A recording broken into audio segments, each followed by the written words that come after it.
Hello, I'm Casey Aiken, and this is 21 This Week. Coming up next, County Council introduces a vaccine mandate for county employees despite opposition from county executive and unions. Oy vey, proposed budget for Thrive Montgomery 2050 is a staggering $6.6 billion. Why is there opposition to renaming the White Flint Metro station North Bethesda? And how does the Virginia governor's race affect Maryland? Our panel of insiders will give you the story behind the story. We're joined by the Dean of Democratic Politics, Sam Statland, and Secretary for the Montgomery County Federation of Republican Women, Laurie Halverson. Stay tuned for these stories and more on the next 21 This Week.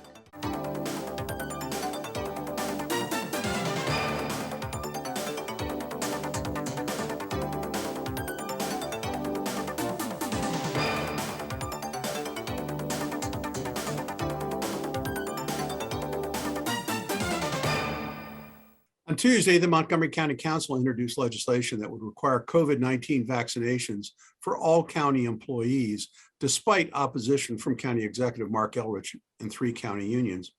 Sam, according to the CDC, as of Sunday, 98% of county residents aged 18 and older were partially or fully vaccinated.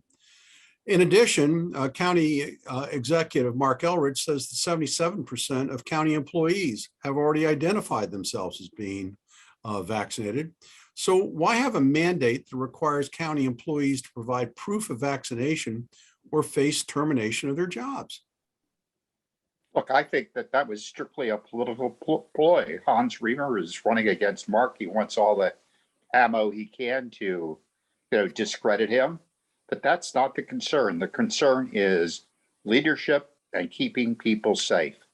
The deficit we have is amongst our students. We need to get more students vaccinated, and they are getting vaccinated.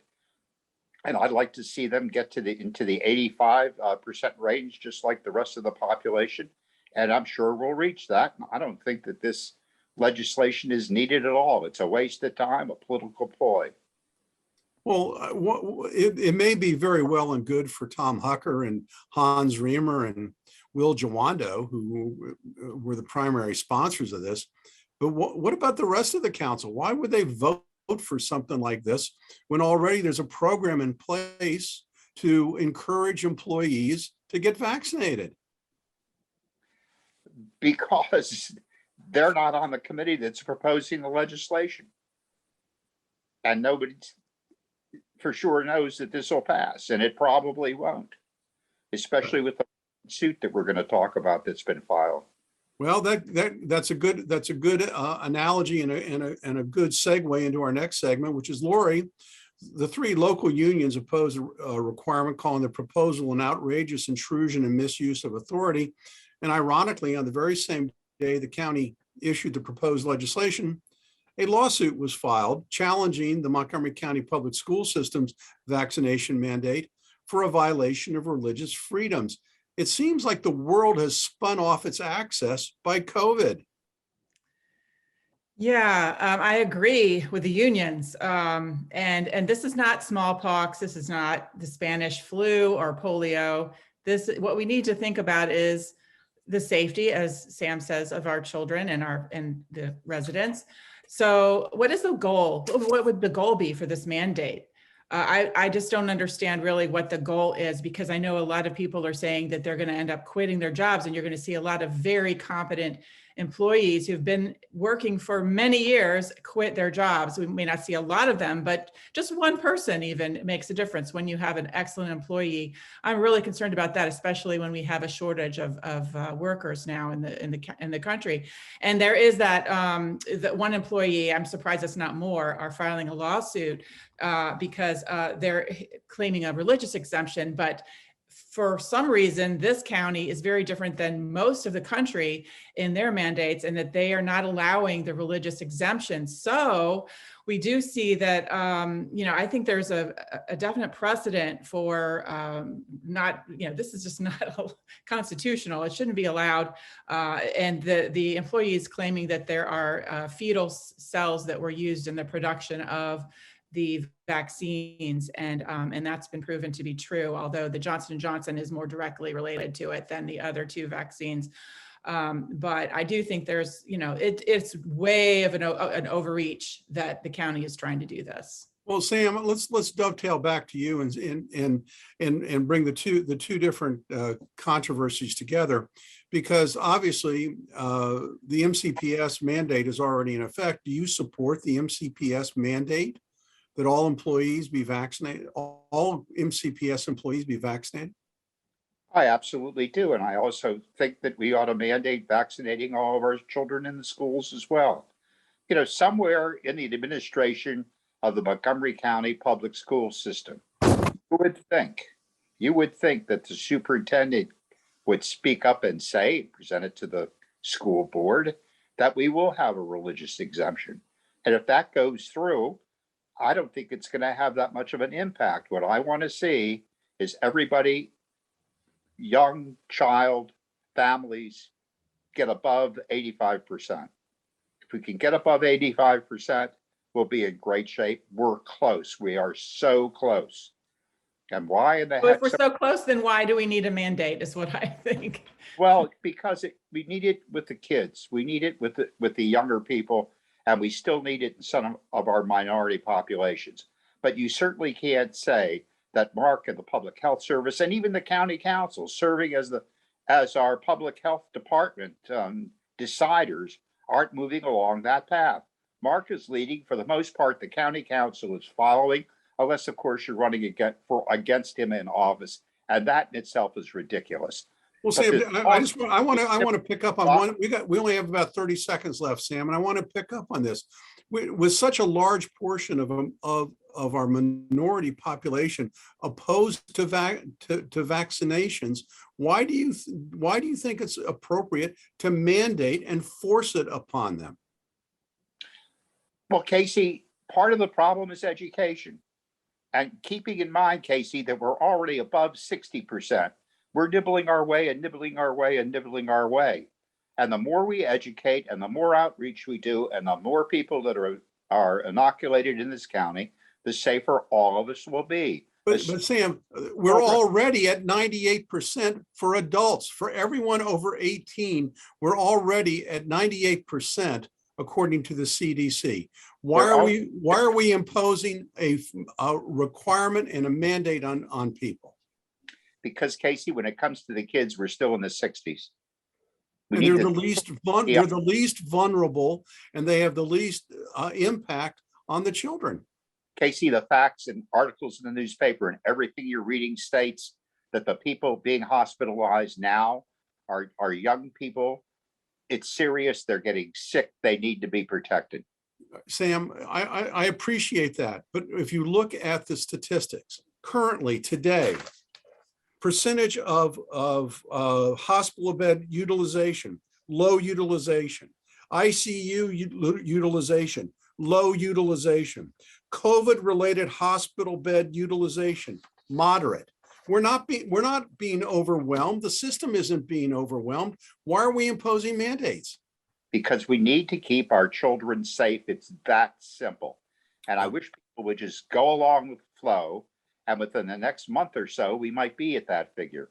And I don't think that's an unreasonable request, looking backwards and seeing what all we've gone through to get where we are with all of the figures you just mentioned. And I think that Mark deserves credit for that. And I also think the county council who supported him. Well, I'm glad you've given at least four paid political endorsements for Mark Elrich, and you're going to have the final word. I'm sorry, Laurie. We're going to have to go on to our next topic, and that's every day as I drive to work past the now defunct White Flint Shopping Center, once the high-end destination for shoppers 50 years ago. There is now a proposal to rename the White Flint Metro station North Bethesda. Laurie, does Metro really need to spend the money to rebrand the name of this station?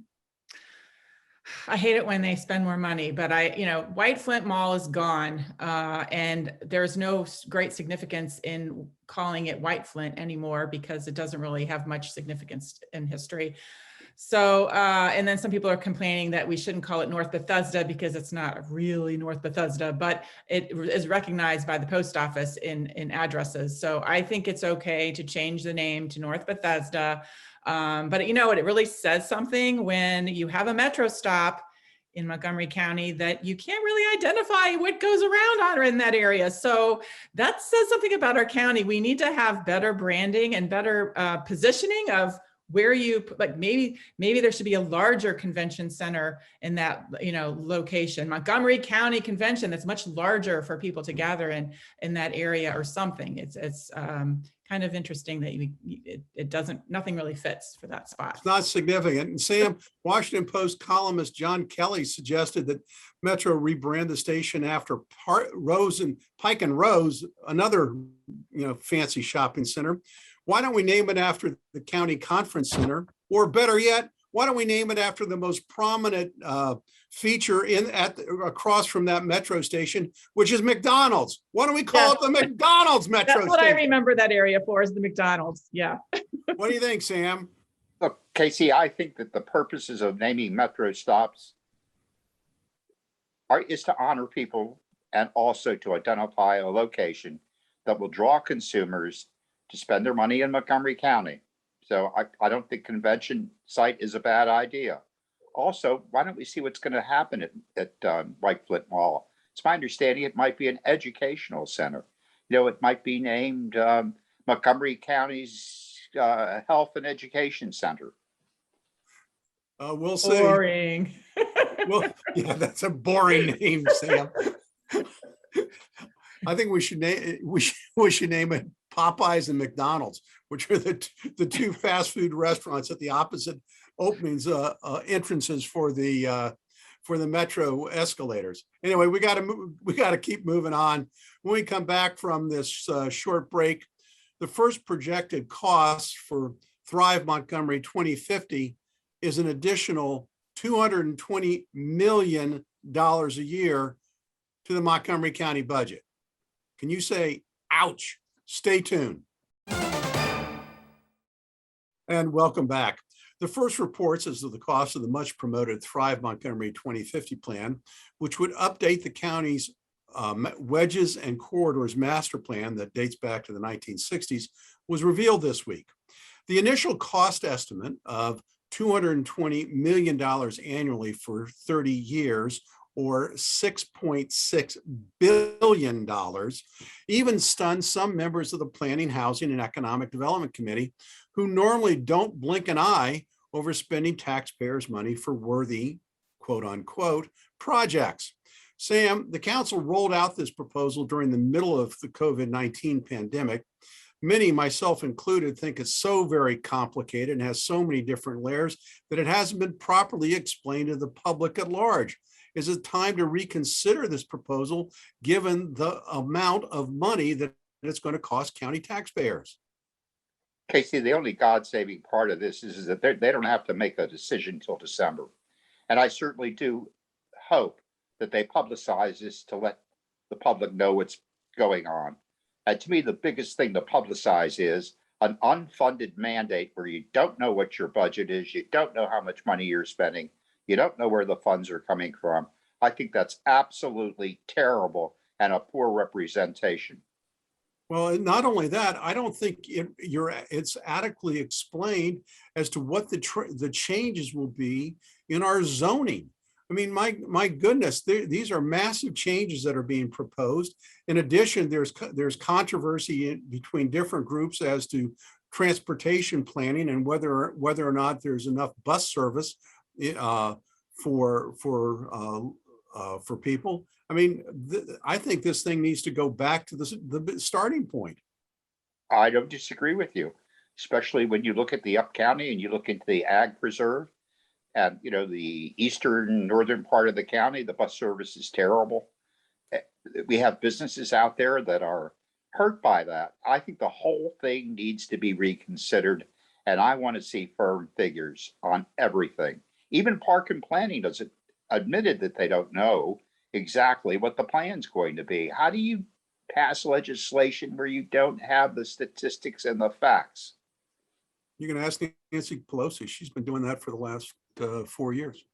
Laurie, the Thrive Montgomery 2050 is supposed to establish a framework for responding to economic, demographic, social, and environmental change in the ways that are rooted in enduring lessons about what has made places successful in the past. That's just gobbledygook. That's right. And I took that directly from the opening paragraph of the plan. That's gobbledygook. Does anyone know what this plan is supposed to do?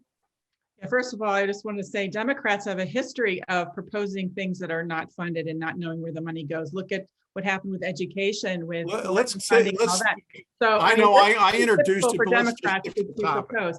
But I know people are still struggling with the pandemic, and they are just treading water right now. Can't come up for air because they're working with their own families, trying to make sure they can put food on the table. And, just it's still a big pressure on families, and they just don't have time to think about something like Thrive 250. I know some of them have heard a little bit about it. The Republican Party has been working hard to provide a different narrative, because when you hear from the Democrats, they say, oh, Thrive 350, it creates more transit and housing of all types. And it makes you think, oh, I want that. I would love to have more transit. I would love to have housing of all types that would give more, be more affordable for low-income people. Well, that also means that your own home may have next door, the house that's next door might be bulldozed down and a duplex put in its place, or a triplex. That is what it means. It changes single-family housing. That is something that every person who's a resident here in Montgomery County should be aware of. I tried to get that out into my individual, into my listserv with my, in my development where I live. And some people thanked me for sending it, but others accused me of being political. So you can't even spread it in your neighborhood because, and I was trying to be very neutral, just trying to say, here's information, this is what it means, and please look at this information. Yet, some people don't want to hear it. So I don't know how to get the message out other than to, it's harder now because, the Republicans have gone to the agriculture fair and had a booth, but very few people came to that this year. And there's Poolsville Day and there's different things like that, but it's hard to get the message out. I think we need more time. It'd be really, really nice if we all focused on the economic development part of it. I think that would be great. And another thing that would be really nice is, and maybe this will happen with our redistricting for county council, that the Republican Party can come up with some decent candidates, moderates, who could run for office, because they certainly don't have them in this county, which is why we don't have any on the council. Yeah, it's hard when the good candidates who run lose by so much when they put in there have been a few who have put in some time to try to run and nobody hears about them because the Democrat Party is very strong here. You got to give them credit. It's a strong party, and it's really hard to run a good campaign as a Republican. Well, we could certainly have a conversation on running campaigns and good candidates, because I can't remember a good Republican that I would have voted for, going back to Nancy Dasick and others who were great members of the county council, Howie Dennis, and even Connie Morella before she got redistricted out. Well, we're going to wrap it up there and go on to our last topic. And that is, the Virginia governor's race. And for the past few months, there have been indications that progressive political theories have been tested by the public at large, especially in neighboring Virginia school board meetings, where several regional counties have erupted over critical race theory. And most recently, the content of books being available in school libraries. 2 books were pulled from the general library system after a mother complained in Fairfax County. Now, this week, the University of Mary Washington issued results of a political poll that showed Republican Glenn Youngkin as leading former Governor Terry McAuliffe for the very first time in its race. Laurie, political movements, they swing back and forth. What do you make of the Youngkin-McAuliffe race at this point? Yeah, I think Americans have something that few other people in other countries have, and it's that we have freedom in our souls. and in our guts. And we, no matter what party we are, we value freedom and we want to express our views. So when you see that issues like CRT and mandates for vaccines, and you can just feel the wave coming where that is harming our freedoms, you see a turnaround. You see that as we're being pushed down, people like Youngkin are rising up, people like Ron DeSantis are rising up and speaking for those of us who want to hear those voices.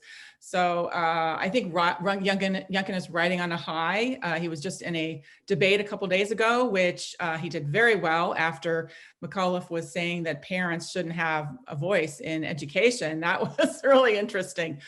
So I think Youngkin is really, he stands a really good chance of sitting as a governor in Virginia. So Sam, the reason I introduced this topic is to talk about how the juxtaposition between Maryland and Virginia. And Youngkin has been described as the Virginia version of Maryland Governor Larry Hogan, which is a moderate Republican that has the ability to attract a wide base, particularly among independents. So is it possible that given Hogan's success and Youngkin's appeal so far, that another Republican will succeed Hogan in 2022 when the term ends? I think comparing Youngkin to Hogan is comparing apples and oranges. Larry Hogan's done a great job in the state of Maryland. He's definitely a moderate. He speaks for the residents of the city of Maryland and has done a really great job. In my opinion, the reason he won the governorship is because the Democrats came up with such a poor candidate and had a terrible campaign going on. I mean, the last governor that we had goes back to Elrich, Ehrlich, and I just don't see those differences. I don't see a comparison between what Youngkin stands for and for what the governor of Maryland stands for. And I want to remind people that Youngkin's support, his hardcore support, is 30%, the same support that Trump gets. I think that 70% of Republicans are fairly moderate and that they'll swing in the end towards McAuliffe. Really? Yeah. That's an interesting prediction. Quite a surprise. I wouldn't be surprised if McAuliffe wins. I don't think it'll be because of Republican support, however. If anything, it'd be independent support that remains with him.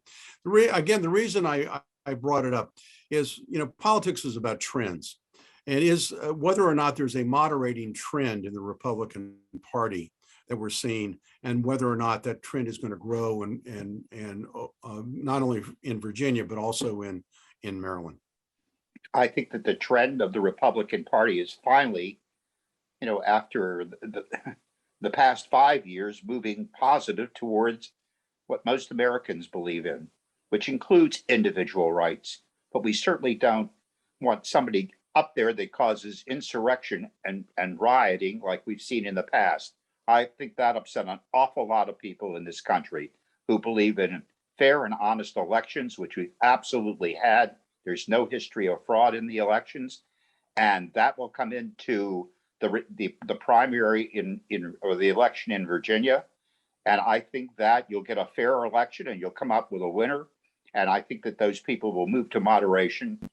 And thank you, Sam. I'm afraid I'm going to have to cut you off there. We're being given the sign that we've run out of time. I want to thank you for tuning in today, but I mean, we got to stay tuned for parting shots. I'm sorry, I got ahead of myself. So stay tuned for parting shots when we come back from the short break.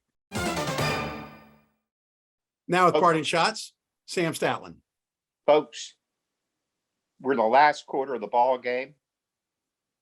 We're 5 yards out of the end zone. Let's finish and cross that end zone with a big win by getting COVID shots and encouraging everyone we know to get those COVID shots. Thank you, Sam. Now with parting shots, Laurie Halverson. Yes, I think that what is most alarming right now in this point of time is not the pandemic, but online, or the result that online learning has had on our students. It's horrible. 18.9% of fifth grade Hispanic students who receive free and reduced meals, They met 20% measures, they met the 2020 measures for their grade level, only 18.9%. And the year before it was 57%. So we've got some work to do, and that it should be alarming. And I don't hear that really happening in our Board of Ed and our MCPS. We need to really make this an issue. Thank you, Laurie. You know, Laurie, you were not here last week, but we actually talked about those numbers and performance numbers for MCPS students last week on 21 This Week. And if anybody wants to hear that conversation, you can find that segment on YouTube. And I want to thank you, and particularly Sam and our producer Carolyn, who is somewhere in a mysterious location that is undisclosed, getting a tan, for being here today. I want to thank the audience for tuning in each and every week to Montgomery County's hardest hitting political talk show. For 21 This Week, I'm Casey Aiken.